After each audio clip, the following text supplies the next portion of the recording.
Don't believe the headlines celebrating American manufacturing renaissance through nearshoring. While White House officials stood at factory ribbon cuttings announcing $12 billion in new investment bringing production back from China, their trade analysts were examining customs data that told a completely different story. Chinese ownership stakes in Mexican manufacturing facilities surged 340% between January 2023 and September 2024. Intermediate goods imports from China to Mexico increased $47 billion year over year. And buried in Department of Commerce trade statistics that received virtually no media analysis, a pattern emerged that changes everything. American companies aren't reshoring production from China to Mexico. They're creating a Chinese-controlled transshipment hub 1,954 miles from Texas that permanently locks Chinese manufacturing into American supply chains while claiming to reduce Chinese dependence. This isn't about bringing jobs back to North America. That's the political narrative designed for voters in Michigan and Pennsylvania. This is about American corporations shifting final assembly to Mexico to avoid tariffs while maintaining Chinese sourcing for 78% of components, creating the illusion of Western Hemisphere supply chains while entrenching exactly the Chinese manufacturing dependencies that nearshoring allegedly solves. The $12 billion in announced investment isn't reshoring. It's the most expensive supply chain theater in trade history.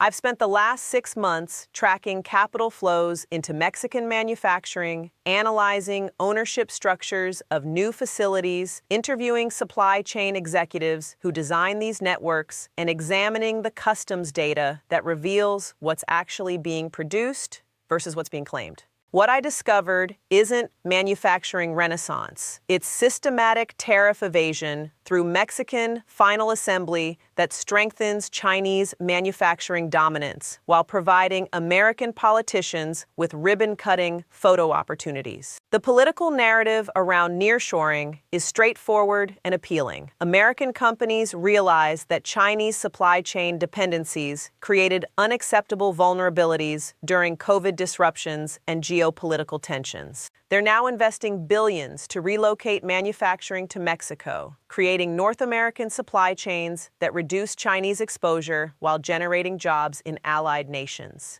The White House celebrates this as strategic victory achieved through market forces rather than coercive policy. The statistical evidence initially appeared to support this narrative. Foreign direct investment into Mexican manufacturing surged from $7 billion in 2019 to $36, $4 billion in 2023, according to Mexico's Ministry of Economy data. Manufacturing employment in northern Mexican states increased by 340,000 jobs between January 2021 and August 2024.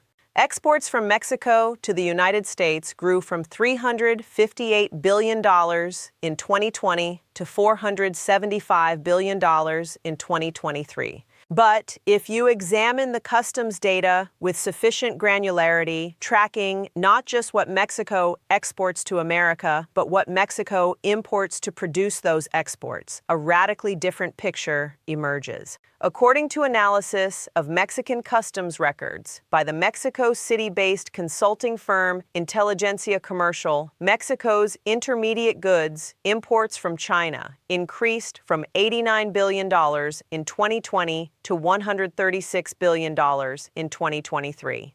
That's a 53% surge in Chinese inputs during precisely the period when nearshoring allegedly reduced Chinese supply chain exposure. The specific product categories reveal the mechanism.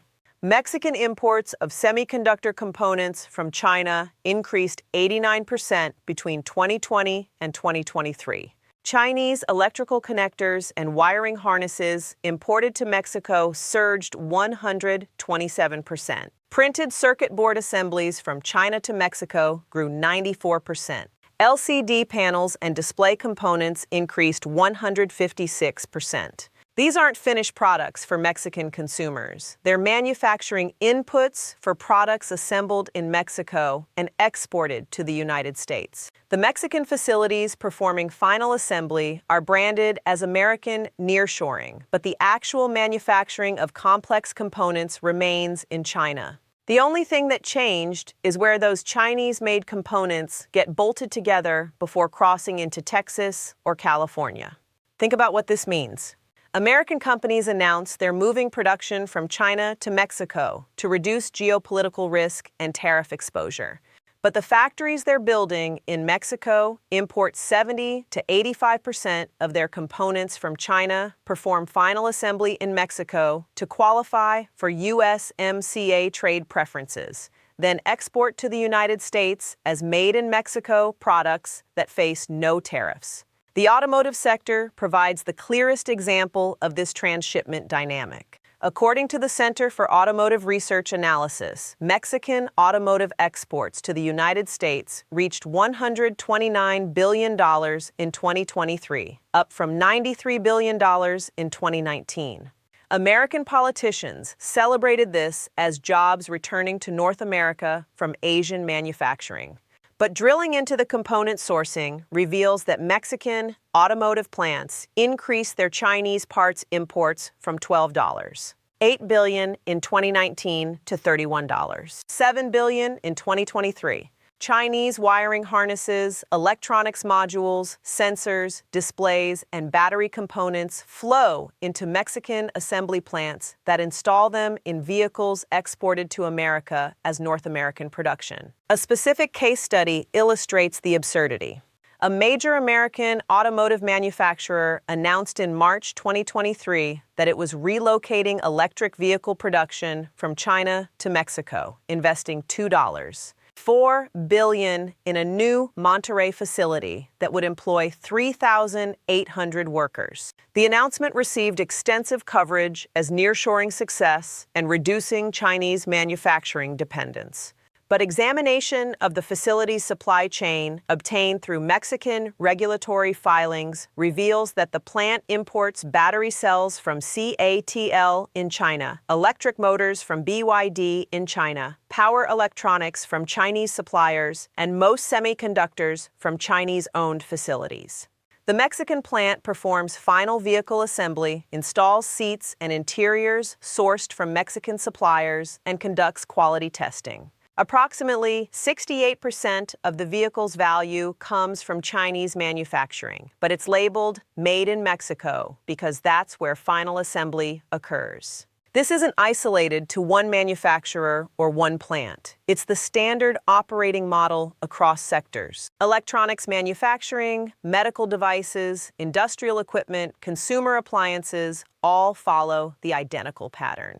Announce nearshoring investment in Mexico. Build assembly facilities, import components from China, perform minimal final assembly, export to United States as Western Hemisphere production. The Chinese government has explicitly identified this transshipment opportunity and actively supports it. According to reporting by Nikkei Asia, based on Chinese Ministry of Commerce documents, Chinese authorities have encouraged manufacturers to establish Mexican operations specifically to maintain access to American markets while avoiding tariffs and made in China political opposition.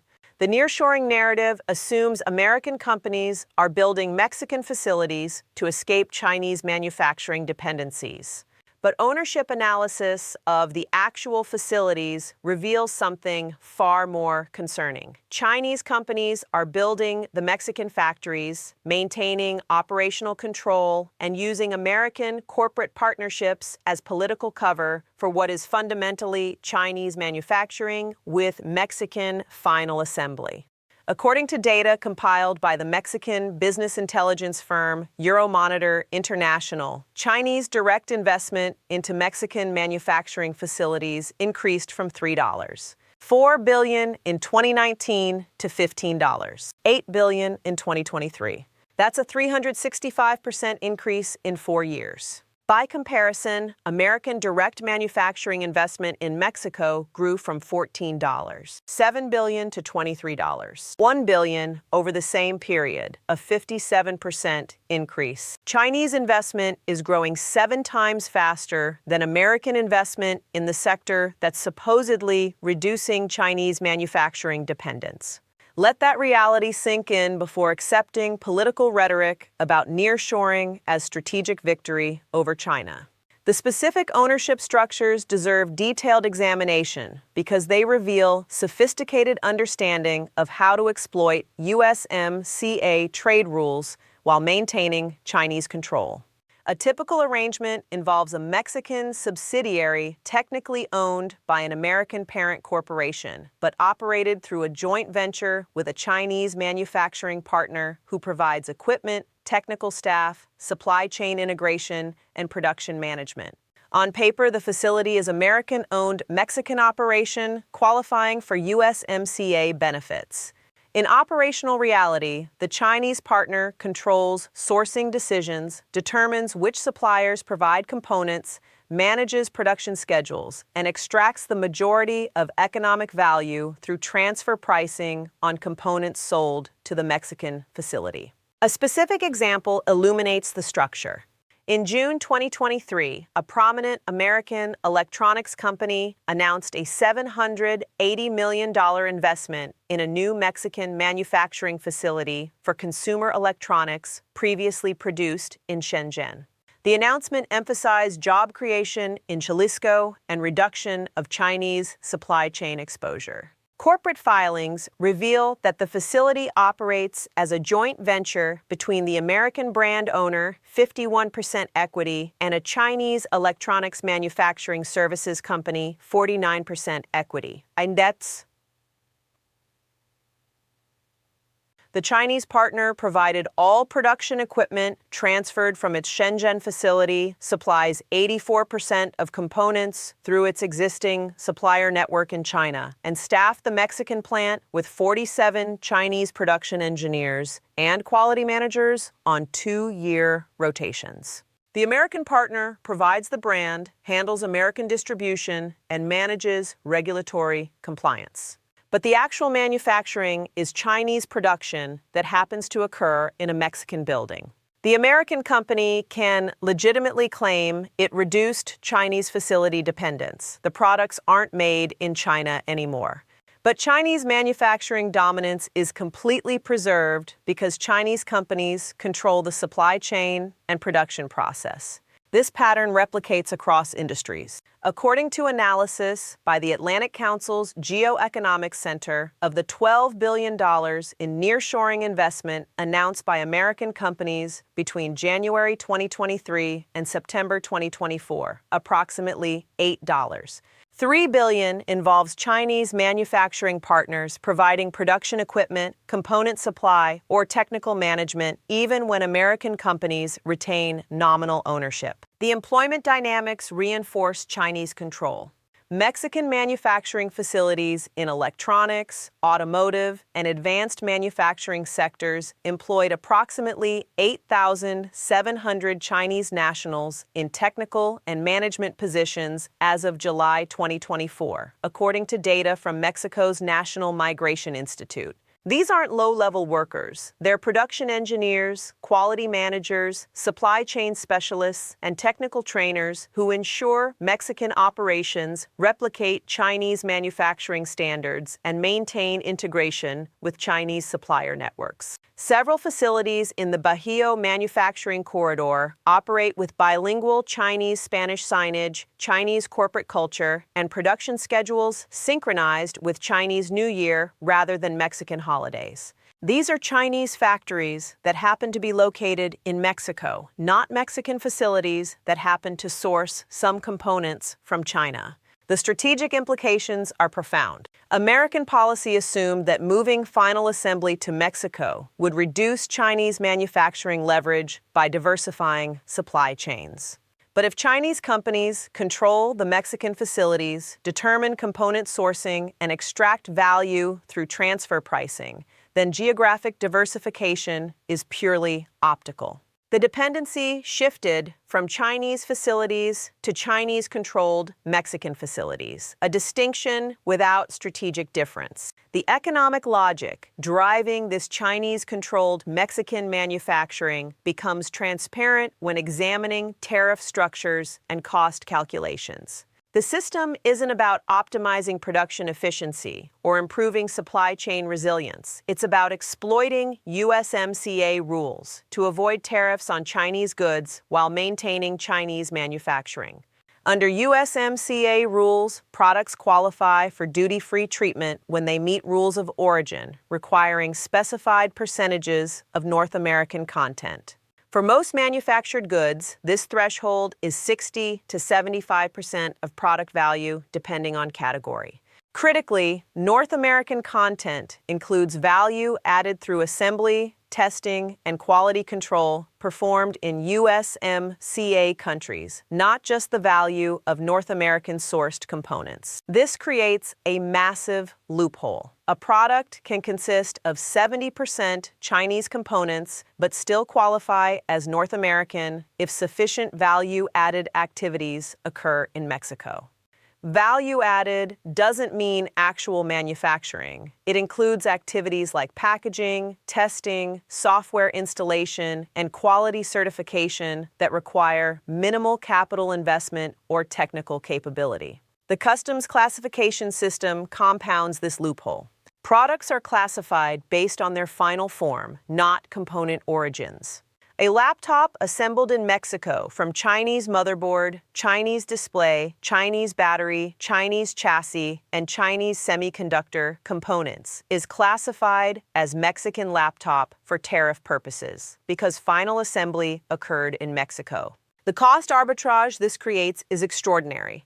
According to calculations by the trade policy firm Trade Partnership Worldwide, a product consisting of 75% Chinese components faces no import duties if assembled in Mexico under USMCA, while the identical product imported directly from China faces tariffs of 5 to 25%, depending on classification and whether Section 301 duties apply. For a $1,000 product, that's a $75 to $250 cost advantage created purely by routing through Mexico rather than shipping directly. The cost of Mexican assembly, primarily labor, facility rent, and logistics, typically ranges from $30 to $80 per unit for electronics and consumer goods. The tariff savings exceed assembly costs by factors of 2 to 5, making Mexican transshipment enormously profitable.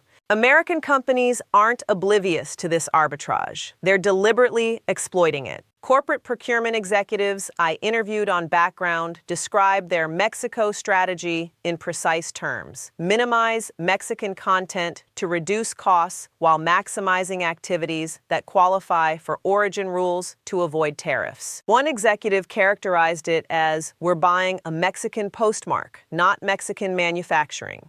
The scale of this tariff evasion is measurable in trade statistics. According to analysis by economists at the Peterson Institute for International Economics, approximately $67 billion in annual U.S. imports from Mexico in 2023 consisted of products with less than 40% actual Mexican content once proper accounting for component origins is applied. These products technically comply with USMCA origin rules through value-added calculations, but they represent tariff avoidance rather than genuine nearshoring. Think about the implications for American trade policy. The United States imposed tariffs on Chinese goods to protect American manufacturing and reduce dependencies on geopolitical rivals. American companies responded by routing Chinese manufacturing through Mexico to avoid the tariffs while maintaining Chinese sourcing. The tariffs failed to achieve their policy objectives. They just increased logistics, complexity, and created profit opportunities for companies sophisticated enough to exploit origin rules. Chinese manufacturers recognized this immediately and positioned themselves to capture the arbitrage. Rather than losing American market access due to tariffs, Chinese companies established Mexican assembly operations that preserve American access while maintaining Chinese manufacturing. From Beijing's perspective, this is ideal. American tariffs harm American companies through compliance costs, while Chinese manufacturers maintain revenue and expand into Mexican production. The nearshoring narrative promises reduced supply chain vulnerability through geographic diversification. The reality is exactly opposite. The Chinese-controlled Mexican transshipment system increases vulnerability by adding complexity without reducing Chinese dependencies, while creating new failure points. Consider the supply chain for a consumer electronics product following the nearshoring model. Components originate from 17 different Chinese suppliers across 4 provinces. Those components ship to a Mexican facility in Jalisco, where they undergo final assembly. The finished product then ships to distribution centers in Texas and California before reaching American consumers. This supply chain has more geographic nodes, longer transportation routes, additional border crossings, and greater coordination requirements than direct China to U.S. shipping. Every additional node is a potential failure point. Mexican facility labor disputes can halt production. Border crossing delays can disrupt just-in-time logistics. Mexican energy grid instability can interrupt manufacturing. Chinese component suppliers still determine production schedules.